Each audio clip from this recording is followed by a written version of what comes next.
ప్రభుత్వం చెప్పింది తెలంగాణ వచ్చినాడు అప్పు 72,000 కోట్లు.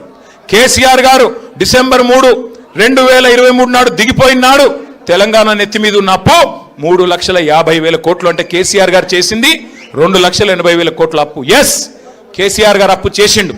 ఎందుకు చేసిండు కేసీఆర్ అప్పు? ఎందుకు చేసిండు అంటే 70 లక్షల మంది రైతుల ఖాతాల్లో 73,000 కోట్లు వేయడానికి అప్పు చేసిండు. అవును, ఎస్, కేసీఆర్ అప్పు చేసిండు. 1000 గురుకుల పాఠశాలలు పెట్టి మన ఎస్సీ, ఎస్టీ, బీసీ, మైనారిటీ పిల్లలకు 6.5 లక్షల మందికి విద్యా బుద్ధులు చెప్పించేదానికి అప్పు చేసిండు కేసీఆర్. ఎస్, గతంలో కేసీఆర్ లేకముందు, కేసీఆర్ రాకముందు మొత్తం రాష్ట్రంలో ఉమ్మడి తెలంగాణలో ఆనాడు 5 మెడికల్ కాలేజీలు కూడా లేకపోతే వాటిని 32 కాలేజీలు చేయడానికి, మెడికల్ కాలేజీలు 32 నర్సింగ్ కాలేజీలు పెట్టడానికి జిల్లాలో, ప్రతి జిల్లాలో పేదల కోసం వైద్య విద్య, నర్సింగ్ విద్య అందించడానికి 32 మెడికల్ కాలేజీలు, 32 నర్సింగ్ కాలేజీలు కట్టించడానికి అప్పు చేసినాడు. ఎస్, కరెంటు కష్టాలలో కాంగ్రెస్ వదిలిపెట్టిపోతే ఇవాళ మీ నల్లగొండలోని అల్ట్రా మెగా పవర్ ప్రాజెక్టు దామరచరణలో కట్టి 24 గంటల వెలుగు జిలుగుల తెలంగాణగా నిలపడానికి, విద్యుత్ కష్టాలను తొలగించడానికి ఒక్క విద్యుత్ రంగం మీదనే 1,00,000 కోట్లు ఖర్చు పెట్టిండు కేసీఆర్. ఎస్, రైతన్నల కోసం ఫ్రీ కరెంట్ ఇచ్చేదానికి, 24 గంటలు ఇచ్చేదానికి 10 ఏళ్లలో 50,000 కోట్లు ఖర్చు పెట్టిండు కేసీఆర్. ఎస్, అందుకు అప్పు చేసిండు. అట్లాగే కాళేశ్వరం అనే ప్రాజెక్టు మీ తుంగతుర్తికి, మీ సూర్యాపేటకి, మీ కోదాడలోని చివరి మడిదాకా నీళ్లు వస్తున్నాయి. ఇవాళ గోదావరి నీళ్లు అంటే దానికి కారణం కాళేశ్వరం కాదా?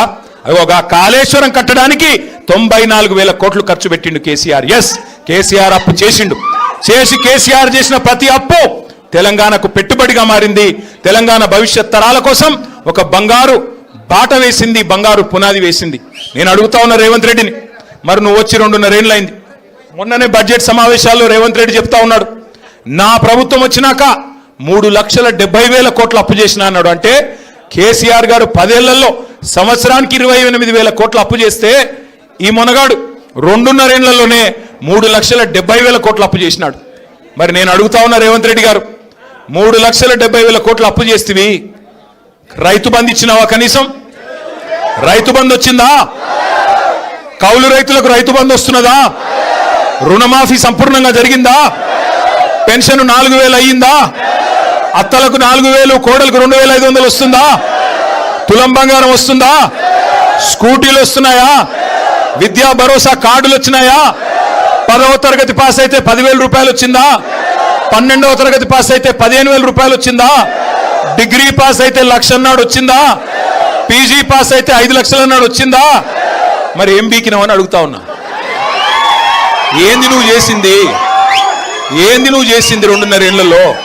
ఢిల్లీకి మూటలు మోయడం తప్ప. మొన్న అంటున్నాడు రేవంత్ రెడ్డి గారు, నేను మారిన మనిషిని అంటున్నాడు. నేను మారిన మనిషిని. అవును, మారావు. తెలంగాణ రాకముందేమో, తెలంగాణ వచ్చిన కొత్తలో టీడీపీలో ఉన్నప్పుడేమో 50 లక్షలు మోసేటోడు బ్యాగులో, ఇప్పుడు 1,000 కోట్లు మోస్తున్నాడు. అంతే తేడా.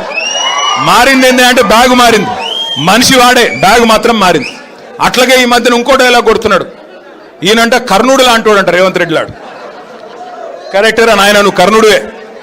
ఎన్నికలకు ముందేమో దానవీర శూర కర్ణ, ఎన్నికలకు ముందు దానవీర శూర కర్ణ, ఇదిస్తా అదిస్తా, మీరు బ్యాంకుకి లగెత్తుకొని పోయి 2 లక్షలు తీసుకోండి, నేను వచ్చి రాగానే మాఫీ చేస్తా, ఆడోళ్ళందరికీ తులం బంగారం ఇస్తా, నెలకు 2,500 ఇస్తా, 1,00,000 మందిని కోటీశ్వరులు చేస్తా, బీసీలకు 1,00,000 కోట్ల బడ్జెట్, మైనారిటీలకు సప్లాను, బీసీలకు సప్లాను.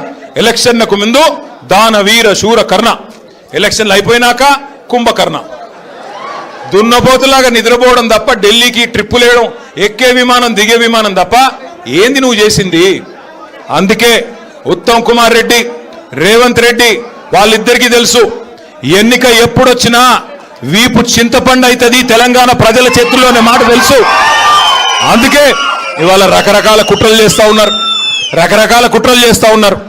రకరకాల ఎత్తుగడలు, రకరకాల కుటిల ప్రయత్నాలు. ఎన్ని చేసినా ఒకటి మాత్రం పక్కా, ఈసారి వచ్చే శాసనసభ ఎన్నికలు సాధారణ ఎన్నికలు కాదు. వచ్చే శాసనసభ ఎన్నికలు కేసీఆర్ ని తిరిగి తెచ్చే ఎన్నికలు, కేసీఆర్ గారిని తిరిగి ముఖ్యమంత్రి చేసే ఎన్నికలు మాత్రమే. అందుకే మా సోదరుడు పిల్లుట్ల రఘు గారు ఈరోజు బ్రహ్మాండంగా పెద్ద ఎత్తున వేలాది మందితో ఇవాళ ఏదైతే పార్టీలో చేరుతా ఉన్నారో వారికి హృదయపూర్వకంగా స్వాగతం సుస్వాగతం చెబుతూ అట్లాగే వారితో వచ్చిన ప్రతి ఒక్కరితో కూడా నా ప్రార్థన, ఆగరా అయ్యా, నువ్వు ఆగు, తొందరపడ, జాగ్రత్తగా ఒక నిమిషం. మీరు చాలా దూరం నుంచి వచ్చినారు తమ్ముడు, ఆగమ్మ, చాలా దూరం.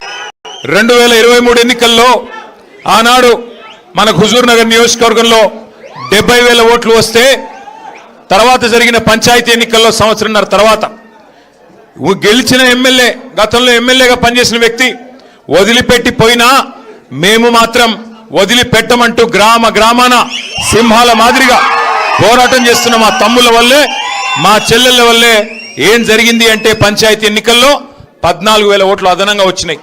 70,000కు 84,000 అంటే మన బలం మరింత పెరిగింది తప్ప తగ్గలేదు. మనను వదిలిపెట్టిపోయిన వాళ్ళు, ఆ ఎమ్మెల్యే గారు ఎవరైతే ఉండేనో గతంలో వదిలిపెట్టిపోయినాడు, కనీసం సొంత ఊర్లో ఉన్న సర్పంచ్ గెలిపించుకోగలిగినాడా? అంటే పార్టీ నీడ నుండి పోతే ఏం జరుగుతుందో చెప్పడానికి ఇగో ఈ మీ హుజూర్ నగర్ మాజీ ఎమ్మెల్యేని గొప్ప ఉదాహరణ. ఈరోజు ఒక అనామకుడుగానే వచ్చినాడు, రేపు అనామకుడుగానే మిగిలిపోతాడు తప్ప ఏమీ అయ్యేది లేదు. ఒకటి మాత్రం పక్కా, రేపు సరిగ్గా ఏప్రిల్ 27, 2026 మనం పెద్దలు కేసీఆర్ గారి నాయకత్వంలో ఆనాడు 2001వ సంవత్సరంలో 25-26 ఏళ్ల కిందట జలదృశ్యంలో కొండా లక్ష్మణ్ బాపూజీ గారు, పెద్దలు స్వర్గీయ మాజీ మంత్రివర్యులు వారు ఆశ్రయమిస్తే జలదృశ్యంలో ఆనాడు ఎగిరింది గులాబీ జెండా 25 ఏళ్ల కింద. రేపటితో 25 వసంతాలు పూర్తి చేసుకొని 26వ సంవత్సరంలో అడుగు పెట్టబోతా ఉంది గులాబీ జెండా. భారతదేశంలో ఏ పార్టీకి లేని విశిష్టత మన పార్టీకి మాత్రమే ఉంది. అది ఏంది అంటే మొదటి 14 ఏళ్ళు ఉద్యమ పార్టీగా, ఆ తర్వాత 10 ఏళ్ళు అధికార పార్టీగా, గత 2.5 ఏళ్ళు ప్రతిపక్ష పార్టీగా 3 పాత్రలు సమర్థవంతంగా పోషించిన ఒకే ఒక్క పార్టీ బీఆర్ఎస్ పార్టీ. మన నాయకుడు కేసీఆర్ గారిని ఇవాళ 3 ఫీట్లున్నోడు 4 ఫీట్లున్నోడు కూడా చాలా మాటలు మాట్లాడుతున్నారు. నోటికి ఎంత వస్తే అంత, ఎందుకంటే వాళ్ళు పాపం ఐడెంటిటీ క్రైసిస్లో ఉన్నారు. ఎవరైతే ఇవాళ కేసీఆర్ గారిని దూషించి ఏదో 4 మాటలు కేసీఆర్ గారిని పైశాచిక ఆనందం పొందే ముఖ్యమంత్రి ఉన్నాడో పాపం ఆయనకు ఐడెంటిటీ క్రైసిస్ ఉన్నది. ఐడెంటిటీ క్రైసిస్ అంటే ఆంగ్లం ఎక్కువైపోయింది. ఐడెంటిటీ క్రైసిస్ అంటే తెలుగులో చెప్తే ఆయన ఎవడు దేక్తలేడు, ఎవడు గుర్తుపడతలేడు. నిన్నటికి నిన్న ఎక్కడనో నిన్న ఇక్కడ శంషాబాద్ దగ్గర ఏదో రిబ్బన్ కటింగ్ ప్రోగ్రామ్ పోయిండు. మనం తెచ్చిన నేను చెప్తా తొందరపడక, నా చెవులో మీరు ఎర్రకపోతే చాలు. మనం తెచ్చిన కంపెనీ మన టీ హబ్లో పుట్టిన కంపెనీ. అది ఆ టీ హబ్లో పుట్టిన కంపెనీ పెద్దగా అంతరిక్షంలోకి రాకెట్లు పంపుతున్నది. ఇక రిబ్బన్ కట్ చేయవా రేవంత్ రెడ్డి అని నేను పిలిచినారు. మనం గట్టినవన్నీ కడితే ఈయన పోయి రిబ్బన్ కట్ చేస్తున్నాడు, అంతే కదా, ఏముంది చేసింది ఇప్పటిదాకా.